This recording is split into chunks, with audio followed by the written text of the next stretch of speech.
So, I'm Erica Hernandez, a sophomore at Aspire Pacific Academy, and today I'm here to interview Josef Alexander, a Holocaust survivor from Poland. My name is Josef Alexander.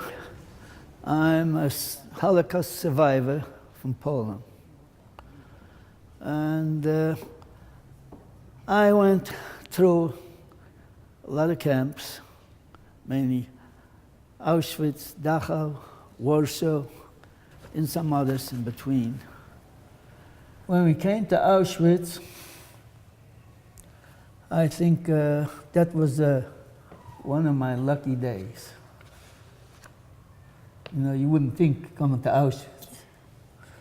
Because I don't know if you heard about it, Auschwitz, when you came to Auschwitz, It's a no-return camp. Left, there was the left and the right. Have you heard about the left? That. The left was sick people, young kids, elderly people.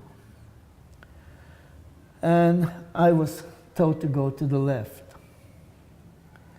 But all the camps where I worked, most of the time, I tried to be with the big, strong, husky guys. I was a little guy. I could get away with a lot of things. So, but when I came over to the left and I looked around and I saw the people who were there, so I said, no, this is not for me. And what I meant is my lucky day it was at night, after midnight. And that's where I saw, you heard of Dr. Mengele, and he was the one who was picking. He was the one who picked the people to the left. So when he moved down, he told me to go to the left. Then when he moved further down, I ran back to the other side. Actually, what they told us is the people on the left are going to go on a truck, going to take them on trucks, because it was 6 kilometers to walk to the camp. So they'll be taken on trucks. But the next morning, we found out they went right to the crematorium. So that's what I meant for my lucky day. I was actually reborn when I ran back to the right. I was born again. Your second chance. This is such a great opportunity, and I am so honored to be here and do this because it tells the next generation and generations of all nationalities how important it is to know history and how that knowledge, that education in the history of the world can help better the tomorrow and reduce the apathy and carelessness that can just make the same mistake happen again and again and again. Did you ever get completely separated from your family? Well, that's when I left Warsaw. When you left Warsaw, you just never... Never saw them again. When I was taken to the camp, and they remained at home there, right soon after, they were taken to ghetto lodge. You heard of Lodge ghetto. That's where Schindler started his factory. It was Lodge ghetto. In Lodge, they were taken there, and I received one letter from my sister, and she said they took my younger brother. He was about 12 years old at the time. They took him at that time. They didn't have the gas chambers yet.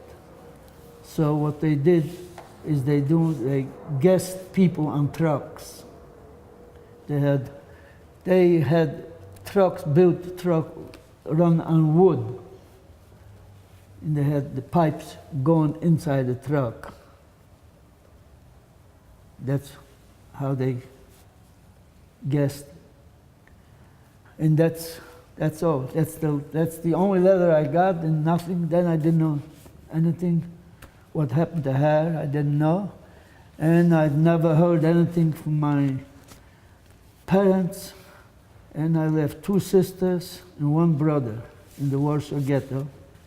So I don't know if they got killed in the ghetto, or they were on the uprising, or they were taken out and sent to another camp, because there were 2 camps. One is called Majdanek, and one is Treblinka. When we were in Europe in 2004, I went to Majdanek to see. It's a big, huge, was a big, huge camp.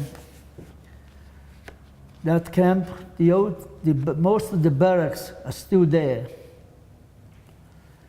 And you go in the barracks, you see barracks, huge, big, very big barracks.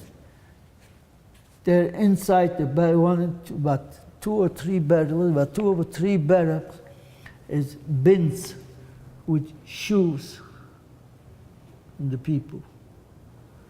Then you got some from another barrack, they have glasses, toothbrushes, suitcases. And the same thing in Auschwitz. The hair. Auschwitz they had bales with hair. They were baling up to ship out, which they didn't get it out. How was that for you? How was it to just see that? I mean, did any familiar? Well, in a way, I felt good, because I lived to come back. Like, people would ask me, how come, why did you come back? So I told them, they said, I survived. Hitler didn't survive, but I survived. That's why I came back. This time, I'm taking my daughter to see, and her husband to see the places where I grew up, and also the camps where I wanted to see. So we're going back in August. And you'll visit Auschwitz and Yes. and Dachau. Mm-hmm. And so, have you made amends with what has happened? Are you willing to just let go, or just say, you know, it happened, but I'm not, like, what have you decided to do with?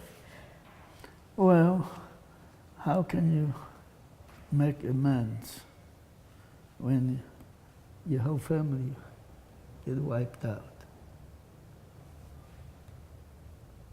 You're the only one survive. Isn't it? It's kind of hard to make amends, you know. But life goes on. You have to look ahead. You can't look back. And try to make the best of it. Thank you so much, Joseph. Yes, it's important to tell that story so that people don't forget. Because there's not too many of us left. And if we don't tell the story, people will forget what happened. So we have to tell it, to keep it in mind, that people remember what happened.